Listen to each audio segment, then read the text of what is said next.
Welcome to DI, where we bring all the latest information and news about the changing world order.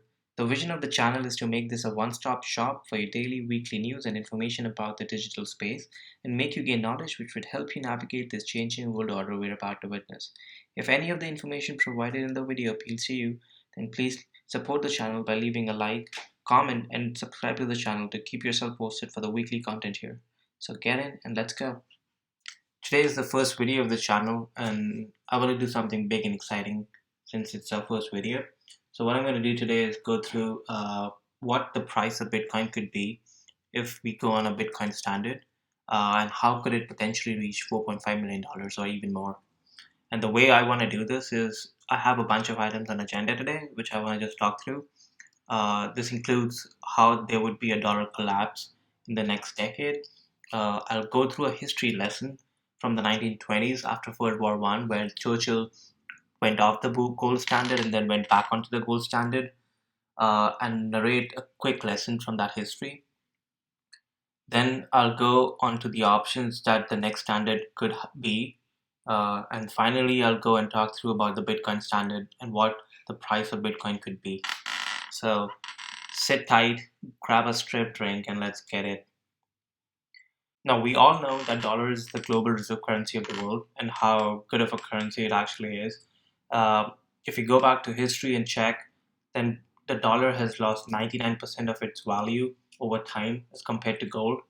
And I think it's even more as compared to Bitcoin in just the last 10 years. So with the amount of money printing that's happened in this year, and there seems to be no end to it, it's only going to spiral more and more from here on. In my opinion, there would be a dollar collapse, and it's just not my opinion. It's the opinion of the biggest economists and macro experts in the world. There's two theories to this. Some people say that the dollar could actually go up in the short term and then collapse, and the other theory is much easier to explain, which is it just keeps collapsing from here, uh, and eventually reaches to zero. Uh, so I'm going to just talk through briefly what's the logic of why the dollar can go up in the next few years and why. And I mean, there's no debate to the fact that eventually uh, all roads lead to a dollar collapsing. So what some people uh, think is that there's a lot of money printing that's happening all around the world. Uh, so it's just not the US that's printing money. The money is being printed by China, by Russia, by Europe, by India, by all these countries. Uh, and there's a lot of dollar denominated debt in all these countries. So there's a lot of demand for dollars sitting there. And if you look at all these countries outside the US, the interest rates are really low, and some are even negative in Europe. So there's two things to this, right? So if there's a lot of demand for dollars in the short term, and there's no safe havens out there in other countries, then the demand just multiplies. And then if all that money keeps circulating back into the country, then that would make the dollar go up in the short term, right? And that's where all these people like Brent Johnson talk about the dollar milkshake theory. Jim Snyder is there. So all these other people, they talk about how the dollar can go up in the short term, but everybody accepts the opinion, or everybody's base opinion is the dollar is going to collapse in the next 10 years, right? So we'll have to go to another standard, be it uh, whatever it may be, another fiat currency or so many other options, which I'm going to go through next. So let's quickly go through a history lesson because this is going to be really important to explain the later part of the video. This takes us back to the World War I days where Churchill, what he did, he went after the gold standard before the World War I to finance the military spending that was about to happen in the 1920s. The gold at that point was around $20 an ounce. What happened, as expected during the World War I, is the money supply just grew astronomically and it just doubled. And so the World War happened, and then after the World War One in 1925, what he did is like, hey, listen, let's just go back to that gold standard. That was good. So now, what would be the price of gold if you go back onto the gold standard? Because the money supply just doubled. So there were two chains of thought to this. One was Churchill's and one was Keynes. Uh, and we're not big fans of Keynes here on this channel, but he was right about this. What Churchill was saying is like he wanted to do $20 an ounce like it was before the World War One, but what Keynes is saying is like, listen, you just double your money supply, and if you just maintain gold at $20 an ounce, that's going to lead to a big deflationary spiral, right? But Churchill didn't listen.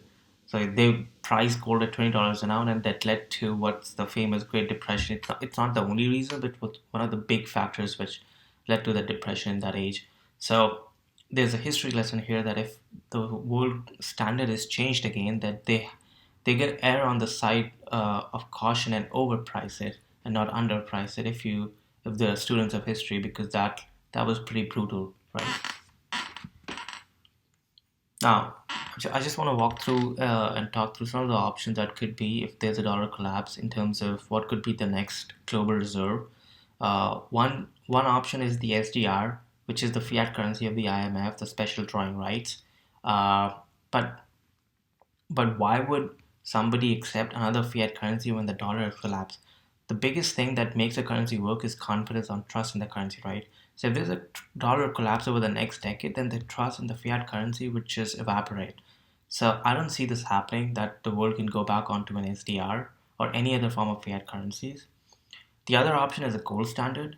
Uh, in my opinion, this is also unlikely. Also, although it's more likely than an SDR, simply because this hasn't worked off in the past. People have exploited the gold standard before, and the money multiplier they've used to just keep printing tons and tons of money, right? So let's just forget this for now.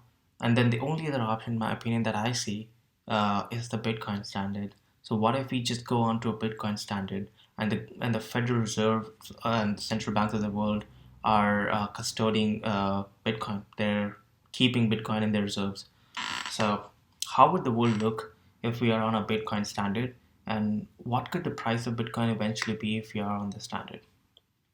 Now, so you have to understand a couple things before we dive deeper into this. One is the M1 money supply, and the other one is an M2 money supply. M2 money supply, or more, is like broad money supply, which includes all other forms of currency and reserves and deposits. The key difference is liquidity. So that's how the Federal Reserve categorizes all forms of money. So if you want to go more into detail, I'll leave a link to M1 and M2 in the channel description. But for now, just keep that in mind that M1 is pretty narrow and M2 is much broader money supply. So I have this chart from the Fed's website which talks about the M1 money stock. Uh, it was stable for a pretty long time, but then it just kept shooting up during the global financial crisis, the GFC in '08, and then now look at the time in 2020 because of the wires. It's just shot up, right? And this, I think this is not even recent, so it might have been even more in the last few months. Currently, let's just say for easy math, it's around $5 trillion. So if M1 money supply is $5 trillion and your total Bitcoin supply is $21 million, to match that money supply, if you go on a Bitcoin standard, it's just an easy math from there. Just divide 5 trillion by 21 million and you'll get a price of Bitcoin of around $238,000, right? But M1 is really narrow. There's a lot more money out there in the world which is not counted in M1. So let's look at the M2 money supply in the US. So again, the same trend follows in M2. It just shoots up, and suddenly in 2020, you see this big spike up because of the virus. They just keep printing so much money and putting into the system that it shot up to more than $18 trillion now. So let's say the M2 money supply is $18 trillion and the Bitcoin supply is 21 million. That'll put the Bitcoin price at around $857,000, right?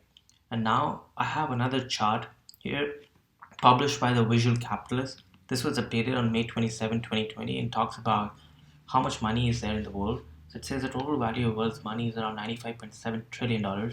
This includes coin, banknotes, money market accounts, as well as savings, checking, and time deposits.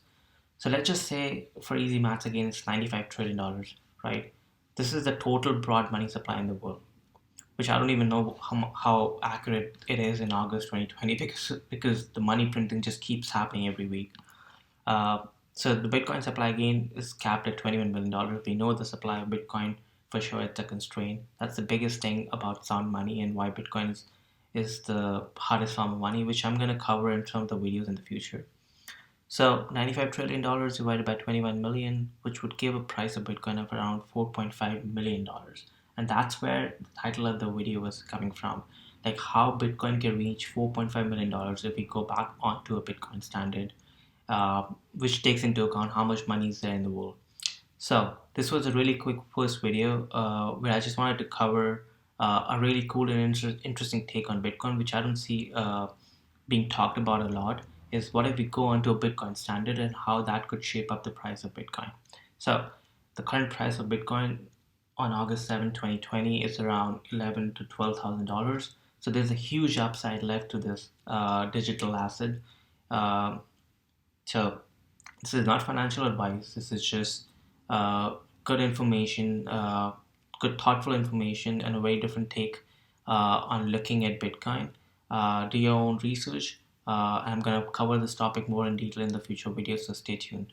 And if you like the content of the video that I've talked about today, then please leave a like and comment, and do subscribe to the channel so you're updated every week about these videos. Take care and see you in the next video.